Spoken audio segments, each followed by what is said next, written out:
خلينا نقول صعبة جدا في مباراة غزل المحلة، كلنا فاكرينها، كلنا نتذكرها على طريقة الحارس العملاق بانكس الانجليزي جوردون بانكس، المصري محمود عبد الرحيم جنش.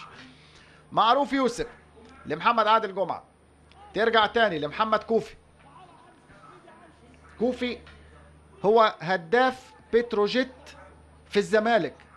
مفيش غلطة في الجملة دي، لا يوجد خطأ. محمد كوفي هو هداف بتروجيت في شباك الزمالك. قبل أن ينتقل إلى الزمالك كان هو أكتر لاعب سجل أهداف لبتروجيت في شباك الزمالك، 3 أهداف بالتساوي مع محمد رجب. بينما الأعجب والأغرب إن هداف الزمالك في بتروجيت، أكتر لاعب زملكاوي سجل في شباك بتروجيت، هو أحمد جعفر لاعب بتروجيت حاليا. يعني شوف هداف، ادي كوره مايوكا، مفيش تسلل مايوكا وفاتح له وادي ابراهيم، محمد ابراهيم، جول جول جول.